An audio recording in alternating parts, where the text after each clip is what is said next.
On dit Diomaye, mais Diomaye président. Révision constitutionnelle adoptée. Sonko réduit le président Diomaye à sa plus simple expression. L'expression là appartient à quelqu'un. Hein. Il y a quelqu'un qui nous l'avait dit ici. Borom wa cha cha cha cha cha cha cha. Voilà. Sonko lui disait je vais réduire l'opposition à sa plus simple expression. Et aujourd'hui, c'est Sonko qui réduit le président de la République à sa plus simple expression. Bon, une initiative qui soulève une vague d'indignation et des manifestations. Vous avez aussi le rejet des amendements du gouvernement et la preuve que Sonko est décidé à solder ses comptes avec Diomaye. Il n'est pas là-bas pour une partie de plaisir. Il va faire face. Il va faire ce qu'il sait mieux faire. Les responsables de la coalition Diomaye président ont brillé par leur absence aux alentours de l'Assemblée. Ça, c'est ce que nous livre Tribune. Mais Tribune nous parle de scènes chaotiques à l'Assemblée nationale. Et là, on a le député Abdoumbo expulsé par les gendarmes. Expulsé par les gendarmes de l'hémicycle. Manu Militari. Maître Aïssata Tall Sall dénonce une violation de l'inviolabilité de l'hémicycle. Violation de l'inviolabilité de l'hémicycle. Mais vous avez quand même des réactions ici et là. Hein? Et aujourd'hui, c'est Samba Diouf, juriste, qui considère que la démagogie populaire de Pastef foule au pied la pédagogie institutionnelle de la République. Oui. C'est une réflexion. On réfléchit, non? Voilà, bon. C'est vrai que d'autres n'aiment pas réfléchir. Alors, vous avez ici réforme controversée de Pastef et Tribune parle de Babacar Ba, c'est-à-dire ceux qui ont été naufragés, le temps juste de faire un tour derrière les grilles là. Alors, Babacar Ba du Forum du Justiciable, Thierry Bokoum, arrêté puis relâché. Ali Ountin dénonce la répression des manifestations et appelle à un référendum. Et là, vous avez ce qu'a brandi Babacar Ba. Foutez la paix à notre constitution. Foutez la paix à notre constitution. Voilà. Foutez la paix. Ou bien collez la paix. À chacun son français. Mais on va dire en français. Ousmane Sonko sur la réforme constitutionnelle. Qu'est-ce qu'a dit Sonko? S'il y a eu tripatouillage, il vient du chef de l'État. S'il y a eu tripatouillage. Tu sais, à une certaine durée, les tanons, là, quand on disait couplage, oui, découplage, s'accouplage. Vraiment, ça, c'était l'ère où vraiment les idées se choquent et s'entrechoquent. Mais aujourd'hui, vous avez Sonko quand même qui a une position. S'il y a eu tripatouillage, il vient de chef de l'État. Et puis non, 2 mois. Mais comme le mois est parfois haïssable, on va s'intéresser à enquête. Après votre révision constitutionnelle, ça c'est enquête, mais Sonko met Diomaye au défi. Le président de l'Assemblée nationale, deuxième institution de la République, met le président de la République, chef suprême des armées, gardien de la Constitution, protecteur des arts et des lettres, au défi. Voilà un peu ce qu'on a à la une de enquête. Cohabitation douce ou pas? En tout cas, il y a... Cohabitation douce ou banane douce? Non, deux gardiens de la confusion. Cela se confirme de plus en plus. Voilà. Il y a 2 gardiens de la confusion. Donc, ils entretiennent la confusion. La confusion. Oui. Et non la confrontation. Non, il y a une confusion. Confusion. C'est un jeu de la barbichette, quoi. Sous forme de marchandage. Éviter aussi que ça se limite au jeu de la barbichette et que ça n'aille pas dans le jeu de saute-mouton. C'est quoi ça, saute-mouton?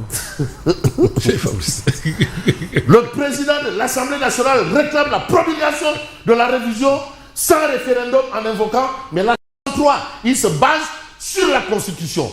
Action. Le gouvernement conteste cette lecture et voit ces amendements rejetés par Pastef. Réaction. Professeur de droit public Medoune Samba Diop évoque une manœuvre dilatoire et rappelle la procédure qui est dans la manœuvre dilatoire. De toutes les façons, après les incidents, le Parti socialiste ferme son siège. Mais on ne va pas faire dans l'état de siège. On va peut-être voir le point actuel. La révision de la Constitution adoptée par l'Assemblée. Le chef de l'État annonce un référendum. Ousmane Sonko, la réforme adoptée ne surgit pas d'une improvisation politique. Donc lui, il sait de quoi il en est exactement. Mais c'est avec exactitude que le point actuel nous dit l'opposition et la société civile réussissent leur coup. Attention. Ce n'est pas passé comme ça. Ce n'est pas par pertes et profits. Et arrestation de ses membres, blocage des travaux, intervention du GIGN dans l'hémicycle, l'opposition et la société civile réussissent leur coup. Donc ça a été un coup réussi par justement ces gens-là. Abdoumbo en guest star se fait expulser de l'hémicycle par les éléments du GIGN. Même Aïssata Tall Sall de déclarer, nous avons atteint notre objectif. De toutes les façons, l'objectif c'était quoi finalement? C'était d'attirer les attentions. Les attentions. Et c'est réussi. Ah, sur ce point, ils ont réussi leur coup. Et c'est ce qui explique le point actuel. L'actualité du quotidien, le quotidien ne souffre aucun doute. Adoption de la réforme constitutionnelle, Diomaye Sonko, nouvelle saison. Nouvelle saison. Mayacine Agal ou bien je ne sais pas. En tout cas, nouvelle saison. Sonko de déclarer, je demanderai au président de la République de promulguer cette loi purement et simplement. A-t-il les leviers? Ah, lui, il dit qu'il ne maîtrise pas les leviers. On lui a plusieurs fois rappelé que c'est Diomaye qui tient les leviers. Ouais. Il tient les leviers. Mais il s'appuie sur un article, je crois que c'est 103 de la Constitution. Non, en tout cas, l'ancien Premier ministre Ousmane Sonko doit comprendre une bonne fois pour toutes que ce n'est pas lui qui est dépositaire des leviers. Voilà. Et qui est dépositaire des leviers? Mais Wadi Dougoulel. Borom signature. Borom signature. Wadi Dougoulel. Oui. Borom Ali Kor. Oui. Ali Kor. Mais de toute façon, c'est une demande. Il dit qu'il va demander au président. Ah, il va demander. Il ne fait que demander. Et le président dit Vox Populi, Vox Dei. La voix du peuple, c'est la voix de Dieu. Référendum. Alors, le garde des Sceaux, M. Moussa Sarr, de déclarer, le président a décidé de soumettre le texte adopté au référendum. Maître Aïssata Tall Sall de considérer que la loi me sera retoquée. La loi, c'est une praticienne du droit qui vous parle. Une praticienne du droit. Et ce qui nous donne le droit d'évoquer un peu l'opinion de Madana Kane. Attention au mandat blanc. Attention au mandat blanc. Aluntine le disait ici hier. Voilà. El mandato blanco.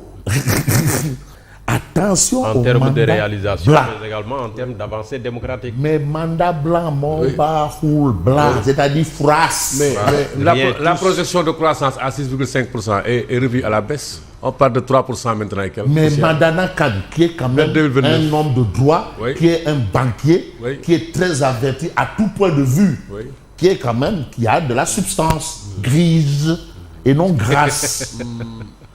Madana Kane vous dit 2024-2029, le mandat des incertitudes. Tout est incertitude. Constitution, dette cachée, Ngapati, Ngololi, Samba Tandiaï, Mademba, Sabarupot, Lambi Bouki, Bouki Golo, tout Matete, Golo Bot Mamfi, Dina Sakine Derin, Kanyalek Mafé, tout ça, incertitude totale, pour ne pas dire globale. Et c'est ce qu'évoque Madana Kane. Il est averti. Un homme averti en vaut. Et on considère souvent que l'homme a toujours une position tranchée. Et d'ailleurs, il faut quand même le lui concéder. Mais concédons ou procédons peut-être avec une autre actualité, parce que au moment où on se crêpe, mais vous avez l'informateur qui nous dit, mais recul démocratique au Sénégal, rien n'a changé. Rien. Attention au mandat blanc. Madana Kane parle de mandat des incertitudes. Et ce n'est pas bon. En tout cas, la voix du peuple. Ça, c'est la voix qu'a opté, bien entendu, notre ami, monsieur le président. Vous avez la dépêche qui nous dit quoi? Révision constitutionnelle au biceps, la démocratie sénégalaise rudoyée devant les caméras. Mais pendant ce temps, pendant que ça se bouscule ou ça se chiffonne, ou bien ça s'agresse, ou bien ça se quatre mains. Vraiment, aidez-moi à avoir le point info. Mon ami, His Excellency, révolution sanitaire, la Gambie de Barrow bâtit l'hôpital du futur. Là, on ne parlera pas de mandat blanc. Voilà bon. Ouais, quand tu l'as Adama Barrow, Adama Barrow, His Excellency, révolution sanitaire, la Gambie de Barreau bâtit l'hôpital de futur. Ce qui nous permet quand même de rappeler à monsieur le ministre de la Santé. Il y a le poste de santé Mouni Danigay, du côté de Sanoussi. Tout est OK, tout est prêt. Mais quand même, il y a un niveau où l'homme qui a eu l'initiative Barangay Social ne peut pas aller. C'est à eux de dire le personnel et tout le reste. Vraiment, le poste de santé Mouni Danigay, une femme qui a donné toute sa vie au service des couches vulnérables. Et aujourd'hui qui s'est battue malgré la maladie pour donner le sourire aux gens. Barangay Social lui a concédé, lui a dédié ou dédicacé, comme vous voulez, un poste de santé clé en main. Monsieur le ministre de la Santé, au moins ça va vous éviter un mandat blanc. Merci et bonne continuation. Merci beaucoup Lucien. À tout à l'heure pour la revue de presse et tout de suite nous passons au journal.